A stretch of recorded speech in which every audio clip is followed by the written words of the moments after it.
네, 오늘 성경 말씀 보시겠습니다. 이사야서 19장 1절부터 10절까지 말씀입니다. 애굽에 관한 경고라. 보라, 여호와께서 빠른 구름을 타고 애굽에 임하시리니 애굽의 우상들이 그 앞에서 떨겠고 애굽인의 마음이 그 속에서 노구리로다. 내가 애굽인을 격동하여 애굽인을 치리니 그들이 각기 형제를 치며 각기 이웃을 칠 것이요 성읍이 성읍을 치며 나라가 나라를 칠 것이며 애굽인의 정신이 그 속에서 쇠약할 것이요 그의 계획을 내가 깨뜨리리니 그들이 우상과 마술사와 신접한 자와 요술객에게 물으리로다. 그가 애굽인을 잔인한 주인의 손에 붙이시리니 포악한 왕이 그들을 다스리리라. 주 만군의 여호와의 말씀이니라. 바닷물이 없어지겠고 강이 잦아서 마르겠고 강들에서는 악취가 나겠고 애굽의 강물은 줄어들고 마름으로 갈대와 부들이 시들겠으며 나일 가까운 곳 나일 언덕의 초장과 나일강 가까운 곡식밭이 다 말라서 난려가 없어질 것이며 어부들은 탄식하며 나일강에 낚시를 던지는 자마다 슬퍼하며 물 위에 그물을 치는 자는 피곤할 것이며 세마포를 만드는 자와 배 짜는 자들이 수치를 당할 것이며 그의 기둥이 부서지고 품꾼들이 다 마음에 근심하리라. 아멘. 오늘 애굽에 관한 경고, 애굽에 관한 경고 이런 제목으로 하나의 말씀 증거하겠습니다. 오늘 성경 말씀은 애굽에 관한 경고의 말씀입니다. 어제 본 그 18장이 보면 구스에 대한 경고가 나오고요. 그리고 다음 장 20장에는 애굽과 구스와 함께 경고의 말씀이 나오기 때문에 아마도 당시 구스가 애굽을 다스리고 있었던 것으로 보아서 18장부터 20장 그 내용은 애국과 구스 두 동맹 나라를 이 나라들을 한꺼번에 묶어서 경고하는 말씀으로 보입니다. 애굽은 구약 성경에서 아주 유명한 나라입니다. 출애굽기를 보면 애굽이 이스라엘 백성들을 노예로 삼았죠. 그리고 모세를 통해서 이스라엘이 출애굽하는 얘기가 나오고 광야로 나온 출애굽 이스라엘 백성들은 툭하면 모세에게 불평합니다. 애굽으로 돌아가자고 불평합니다. 그리고 가나안 땅에 와서는 툭하면 애굽과 동맹을 맺거나 애굽을 의지하려는 모습을 보여줍니다. 솔로몬의 첫 번째 아내도 이 중요한 아내도 애굽 공주거든요. 그 애굽이랑 어떻게든 동맹을 맺으려고 했단 말입니다. 그래서 여기 애굽에 관한 경고의 말씀은 누구 보고 들으라는 것입니까? 남유다 백성들에게 들으라는 것입니다. 애굽을 의지하지 말고 하나님을 의지하라는 목적으로 하시는 말씀입니다. 그 몇 가지 교훈으로 은혜를 나누고자 합니다. 첫 번째 교훈은요. 전쟁과 내부는 하나님의 심판의 증거라고 합니다. 전쟁과 내부는 하나님의 심판의 증거라고 말씀하고 있습니다. 1절부터 4절 내용이 교훈합니다. 1절에 보면 이 애굽에 관한 경고라 이렇게 시작합니다. 이 경고에 해당하는 히브리어가 마사라는 단어, 짐이거든요. 무거운 짐처럼 이제 애굽에게 무거운 힘든 결과의 그 예언이 될 것이다. 보라, 여호와께서 빠른 구름을 타고 애굽에 임하시리니 빠른 구름, 이 아마도 아수르 대군이 빠른 속도로 애굽을 침공할 것을 묘사하는 것으로 보입니다. 하지만 아수르가 빠른 구름을 타고 애굽에 임한다 이러지 않고 여호와께서 빠른 구름을 타고 애굽에 임하신다 이렇게 말씀합니다. 그러니까 전쟁은 하나님에게 속했다는 거죠. 어느 나라의 전쟁이 발생한다. 그것은 하나님의 심판의 한 증거라고 할 수 있습니다. 그 나라를 향한 하나님의 심판의 한 증거입니다. 애굽의 우상들이 그 앞에서 떨겠고 애굽인의 마음이 그 속에서 노그리로다. 애굽인들이 아수르 군대를 마주하고서는 그 앞에서 두려움과 염려로 마음이 녹겠다는 거예요. 용기가 없어지겠다는 것입니다. 싸워보기도 전에 전이 상실한다는 것입니다. 2절을 보면 내가 애굽인을 격동하여 애굽인을 치리니 그들이 자기 형제를 치며 각기 이웃을 칠 것이요 성읍이 성읍을 치며 나라가 나라를 칠 것이며 2절을 보면 애굽 나라가 전쟁을 앞두고 내부 분열이 일어난다고 합니다. 그 관계를 나타내는 단어가 가까운 데서 이제 멀리 그리고 확장하는 걸 볼 수가 있어요. 그러니까 형제와 이웃 아주 가까운 사이죠. 그죠? 가족과 같은 형제와 이웃 바로 옆 그 같은 동네 사는 그죠? 아는 가까운 사이에서 성읍과 나라 확장되죠. 그러니까 내분이 가까이 혹은 또 멀리 전 나라 방방 곳곳이 내분이 일어난다는 것입니다. 다른 나라와 전쟁을 앞두고 전 국민이 하나로 힘을 합쳐도 모자랄 판국에 서로 뿔뿔이 의견이 나눠지고 그래서 이 함께 나라의 환란을 이겨내지 못하는 그런 모습입니다. 예를 들면 지금 이스라엘과 싸우는 레바논 헤즈볼라가 있습니다. 헤즈볼라는 레바논 안에 여러 단체, 여러 당들 중에 하나예요. 그런데 레바논이 수많은 세력들로 나눠져 있다고 하더라고요. 그래서 이게 국론 통일이 안 돼요. 그래서 제대로 전쟁에 대처하지 못한다. 이런 얘기가 있습니다. 3절에 보면 애굽인의 정신이 그 속에서 쇠약할 것이요 그의 계획을 내가 깨뜨리리니 하나님께서 애굽인들의 지혜를 가져가 버리신다고 그럽니다. 고대 이집트 사람들이 문명사에서 가장 앞선다고 이게 자랑이 대단했다고 그럽니다. 수학, 천문학, 예술, 건축, 군사, 법 관련해서 세계 최고였다고 자랑하죠. 거대한 건축물들을 보십시오. 피라미드, 스핑크스, 그리고 카이로 박물관에 그 미이라 이런 것들 많이 있거든요. 그 피라미드 만들려고 그러면 이게 수학이 없이는 안 되거든요. 그렇잖아요. 그 피라미드 모양. 놀라운 건축물 아닙니까?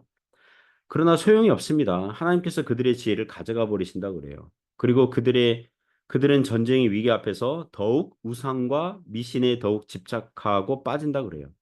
그들이 우상과 마술사와 신접한 자와 요술객에게 물을 이루다. 전쟁을 앞두고 또는 전쟁이 일어나고 있는데 우상을 더욱 마술사, 신접한 자, 요술객에게 물은다는 거예요. 그러니까 참된 지혜가 없다는 거예요. 어느 나라건 외세의 침략이 불어나면 더욱 종교적이 되는 거거든요. 우리나라 고려시대 고종 때 고려에도 고종이라는 그 명칭의 왕이 있습니다. 1251년 8만 대장경을 만듭니다. 고려가 불교를 국교로 삼고 있었기 때문에 당시 거란족이 침입하고 그리고 몽골이 침입해 왔기 때문에 불교의 종교심으로 막아보려고 한 거죠. 그래서 8만 대장경을 조판한 겁니다. 하지만 1392년 이성계가 쿠데타 일으키면서 그 고려가 망하지 않습니까? 그러니까 그런 종교심이 나라를 지켜주지 못한다는 거예요.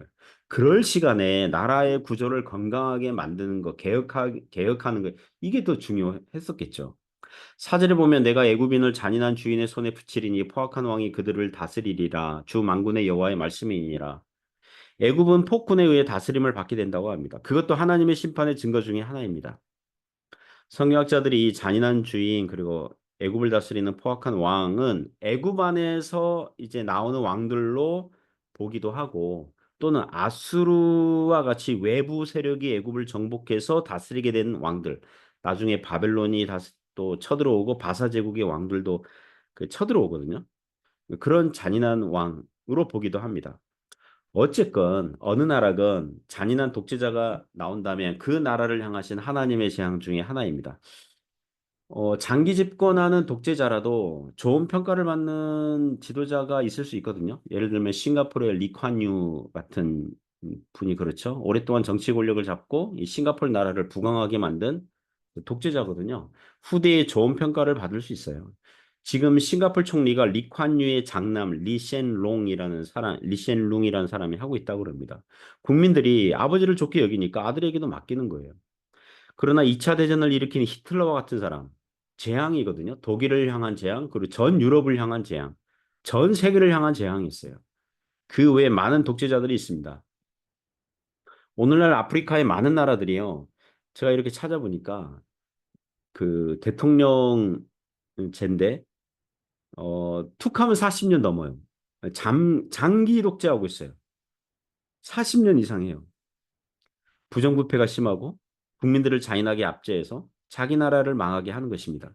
오늘날 러시아와 우크라이나가 전쟁하고 있는데 들리는 말에 의하면 우리는 러시아가 큰 나라고 우크라이나가 작은 나라니까 이제 선과 악의 대결로 보는 경향이 있잖아요. 러시아가 이 작은 나라 우크라이나를 이제 공격을 했으니까. 근데 부정부패 지수, 그러니까 전쟁 나기 전에 부정부패 지수, 전 유럽에서 부정부패 지수 1위가 러시아고요. 2위가 우크라이나예요. 그러니까 선과 악의 대결이 아니에요. 최악과 차악의 대결? 뭐 하여튼. 그러니까 그 뭐라 그럴까요? 전쟁은 어찌 됐건 그 나라를 향한 재앙이에요. 하나님의 심판의 그 증거 중에 하나예요.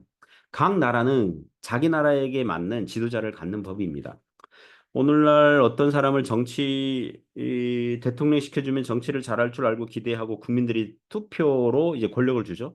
근데 시간이 지나고 보니 권력을 맡겨보니 정치 철학도 없고 실력도 없고 미천이 드러나는 사람들이 세고 셌습니다. 많습니다.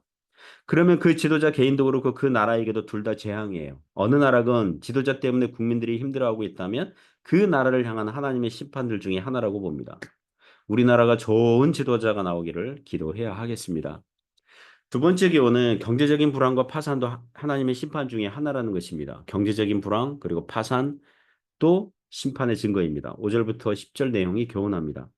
5절부터 10절은 애굽의 경제적인 파산이 올 거라고 지금 예언하고 있습니다. 장기 불황 정도가 아니라 나라가 무너질 정도로 경제가 추락하는 거예요. 5절, 6절 보시면 바닷물이 없어지겠고 강이 잦아서 마르겠고 강들에서는 악취가 나겠고 애굽의 강물은 줄어들고 마름으로 갈대와 부들이 시들겠으며 그 5, 6절에 보면 바닷물 그리고 강 이렇게 나오는데 이것은 이집트의 나일강을 얘기합니다. 그 고대 이집트에서는 애굽 사람들이 나일강을 바다라고 부르기도 했어요. 그 이스라엘 사람들이 갈릴리 호수라고 부르고 갈릴리를 또 바다 이렇게 부르기도 했지 않습니까? 세계사를 배울 때 고대 4대 문명 말할 때 강을 중심으로 한 문명들 얘기하거든요. 그 중국의 황하강 중심으로 한 황하 문명, 그리고 그 유프라테스 강과 티그리스 강을 중심으로 한 메소포타미아 문명, 그리고 인도의 인더스 강을 중심으로 한 인더스 문명, 그리고 네 번째가 뭡니까? 이집트 나일강을 중심으로 한 이집트 문명. 나일강이 종종 범람해서 농사를 지을 수 있었고 나일강에서 마실 물과 물고기들을 얻었고 강 자체가 있어서 천연 요새가 되어가지고 다른 나라들이 이집트를 공격하기 어려워했다고 그럽니다. 그런데 그 강물이 말라버려요. 줄어들어요. 강 주변에 심겨졌었던 갈대와 부들이 시들겠다 그래요. 여기서 갈대와 부들은 옛날에 그 파피루스 종이를 만드는 원료가 되는 것들이었다고 합니다. 그리고 식물에서 추출해서 세마포나 옷감을 만들어야 되는데 나일강 하나가 말라버리니까 나라 경제가 추락해버리는 것입니다. 7절 보면 나일 가까운 곳, 나일 언덕의 초장과 나일강 가까운 곡식밭이 다 말라서 난려가 없어질 것이며 나일강이 종종 넘쳐 흘러주어야 강물이 많아야 농사가 잘 되는데 강물이 말라버리니까 농사가 안 된다는 거예요. 자연재해와 그 당시 애굽의 1차 산업이라고 할 수 있는 농업이 망가지는 것 역시 하나님의 심판의 한 종류였다는 것입니다. 8절 보시면 어부들은 탄식하며 나일강에 낚시를 던지는 자마다 슬퍼하며 물 위에 그물을 치는 자는 피곤할 것이며 당연하죠. 물이 말라버리니까 물고기를 잡을 수 없잖아요. 우리나라 동해안에 수년 전만 해도 오징어가 많이 잡혀가지고 해안가 마을들은 이제 오징어 말리는 모습 종종 볼 수 있었거든요. 이제는 안 잡힌답니다. 바닷물이 따뜻해져가지고 어종들이 그 위로 올라갔대요. 대신에 다른 어종들이 잡힌대요. 따뜻한 그 물에서 잡히는 어종들이 잡힌대요. 그렇게 대체가 된다면 그 정도는 감사한 거죠. 다른 어종으로 대체가 된다면 감사한 거죠. 그러나 아예 바다에서 물고기를 못 잡게 된다? 그러면 이건 완전히 재앙이 되는 것입니다. 9절 보시면 세마포를 만드는 자와 배 짜는 자들이 수치를 당할 것이며 강물이 마르니까 농사가 안 되니까 그죠? 옷감을 추출해낼 그런 식물들이 없잖아요. 그 의류 업계가 망하는 거죠. 고대 애굽의 섬유와 배틀에서 뽑아낸 실이 굉장히 유명했다고 그래요. 그런데 그런 일을 못 하게 된 것입니다. 10절에 보면 그의 기둥이 부서지고 품꾼들이 다 마음에 근심하리라. 여기 기둥과 품꾼들은 성경학자들이 볼 때에 나일강에서 물고기를 가져와서 연못에서 키우다가 비싼 값에 파는 사람들로 추정한다고 그럽니다. 나일강이 말라버리니까 그 강에 의존하여 사업하는 사람들이 부서지고 근심하게 되었다는 것입니다. 제가 최근에 들은 말인데요. 심천에는 한국에서 사람들이 그래도 들어온다는 거예요. 한국 사람들이 사업해 보려고. 이전보다는 적지만 그래도 심천이 좀 들어온다는 거예요. 그래서 한인교회들마다 그래도 새로운 신자들이 좀 이렇게 들어온다는 거, 매달 이렇게 들어온다는 거죠. 그러니까 아직도 기회를 찾아서 오는 사람들이 있는 거죠. 그러나 해주와 동광 같은 지역은 제조업이 중심이었지 않습니까? 한국의 대기업들이 떠나면서 협력업체들도 떠나버렸고 그리고 한인들 사회의 그 범위가 그 좀 좁잖아요. 그러니까 무슨 사업을 하려고 그러면 대도시로 오려고 그러지 해주와 동강 같은 작은 규모의 한인 사회가 있는 곳은 좀 외면을 받는다 이런 그 진단 뭐 그런 걸 듣습니다. 그리고 중국 경제가 어려우니까 중국에서 경제 활동하는 한인들이 어려운 것이 사실입니다. 게다가 최근에 미국의 트럼프가 대통령이 되어가지고 중국에게 경제 제재를 더 하려고 한다는 뉴스를 듣고 있지 않습니까? 여러분, 이것들은 우연이 아니라 하나님께서 나라들마다 적절하게 경고를 주시고 심판하시는 증거들 중에 하나라고 할 수 있습니다. 한 나라의 정치와 경제 그리고 외교와 관련해서 지혜롭게 해야 되는데 모든 지표에서 추락한다. 그러면 그것은 그 나라들을 향한 하나님의 재앙이 임하고 있는 증거라고 할 수 있습니다. 그 우리나라 경제도 마찬가지죠. 청년들이 우리나라 떠나요.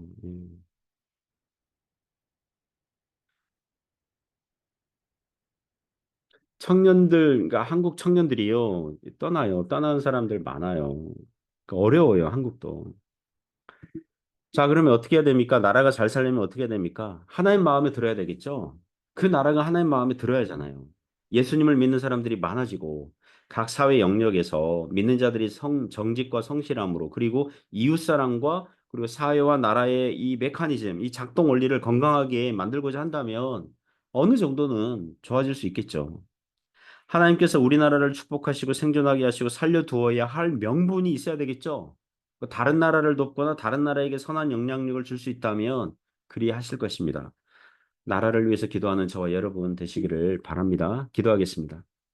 하나님 아버지, 저희를 불쌍히 여겨주시고 우리나라 대한민국을 불쌍히 여겨주셔서 예수님 믿는 자들이 더 많아지게 하시고 또 사회 전반에 정직과 성실함 그리고 이웃을 사랑함이 그런 열매들이 풍성할 수 있도록 역사하여 주옵소서. 하나님, 정치, 경제, 사회, 문화, 외교에 있어서 적절하게 지혜롭게 또 잘 감당하는 그런 나라가 되도록 붙잡아 주시길 원합니다. 예수님 이름으로 기도드립니다. 아멘.